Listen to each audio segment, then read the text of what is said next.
Assalamualaikum warahmatullahi wabarakatuh.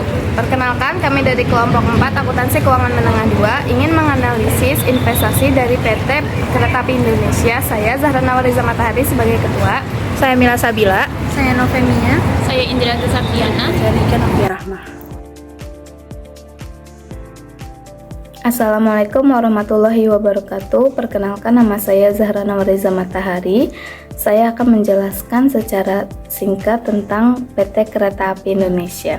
PT Kereta Api Indonesia atau Persero merupakan anak perusahaan dari asing milik Belanda yang didirikan dan beroperasi secara komersial pada tahun 1864 di Jawa dan Sumatera. Pada tahun 1963, pemerintah secara resmi mengakui NV Netherlands Indies Kereta Api milik Belanda sebagai perusahaan negara yang bergerak di bidang perkeretaapian berdasarkan pengaturan pemerintah nomor 22 tahun 1963. Perusahaan secara resmi terdaftar pada tanggal 1 Juni 1999 dengan akta notaris nomor 2 dari Notaris Imas Fatimah SH, notaris di Jakarta yang disempurnakan dengan akta notaris nomor 14 tanggal 13 September 1999.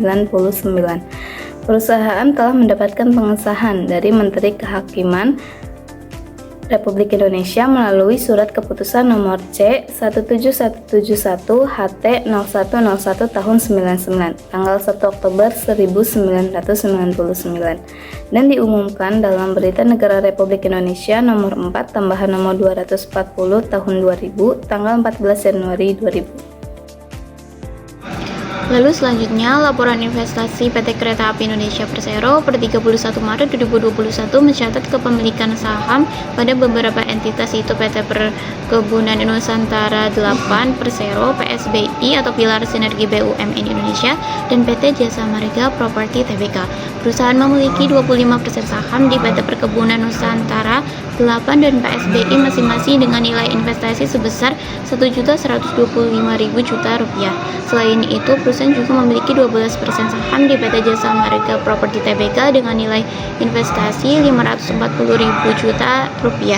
Terkait PSBI, laporan keuangannya mencatat aset lancar sebesar Rp3.877.039 juta.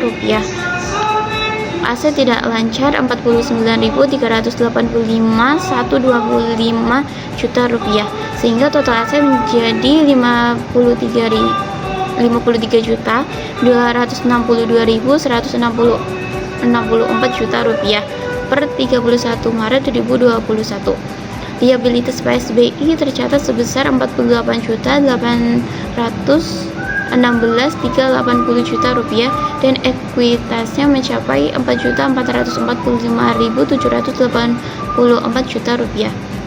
Pendapatan PSBI pada periode tersebut sebesar Rp325.830 juta, namun mencatat kerugian bersih sebesar Rp60.085 juta yang sama dengan kerugian pada periode sebelumnya.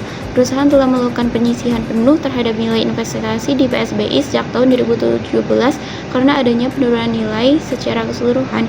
Investasi ini mencerminkan strategi diversifikasi perusahaan, meskipun terdapat risiko pada entitas tertentu seperti PSBI yang masih mencatat kerugian. Kereta Api Indonesia Persero bersama MRT Jakarta mendirikan PT Moda Integrasi Transportasi Jabodetabek (MITJ) sebagai perusahaan patungan untuk mengintegrasi transportasi rel dan pengembangan kawasan transit atau TOD di wilayah Jabodetabek. Modal dasar perusahaan ditetapkan sebesar 800 miliar dengan modal ditempatkan dan disetor sebesar 50 miliar, di mana MRT Jakarta memiliki 51% saham yang di dalamnya ada 25.500 saham dengan nilai 25,5 miliar, dan PT Kereta Api Indonesia Persero memiliki saham sebesar 49% yang di dalamnya ada 24.500 saham dengan nilai 24,5 miliar. Pada 31 Maret 2021, PT MITJ mencatat total aset sebesar 68,3 miliar menurun dari 79,1 miliar. Pada tanggal 31 Desember 2020, liabilitas juga menurun dari 12,8 miliar menjadi 8,9 miliar. Dengan ekuitas tercatat sebesar 59,4 miliar. Meski demikian, perusahaan masih mengalami kerugian operasional dengan rugi tahunan berjalan sebesar 6,99 miliar pada Maret 2021, lebih rendah dibandingkan rugi 13,63 miliar yang terjadi pada Desember tahun 2020. Investasi ini menunjukkan komitmen PT Kereta Api Indonesia Persero dengan mendukung integrasi transportasi meskipun saat ini menghadapi tantangan finansial. Selanjutnya ada investasi lanjutan dan ringkasan kerjasama. Jangka waktu kerjasama ini adalah selama perjanjian antara Kalog dan perusahaan mitra tetap berlaku. Yang selanjutnya ada ringkasan keuangan Ventura bersama per tanggal 31 Maret 2021.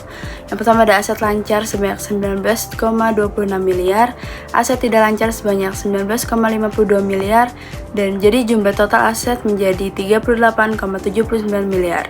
Selanjutnya ada liabilitas sebanyak 16,37 miliar, ekuitas sebanyak 22,41 miliar, jumlah liabilitas dan ekuitas menjadi 38,79 miliar.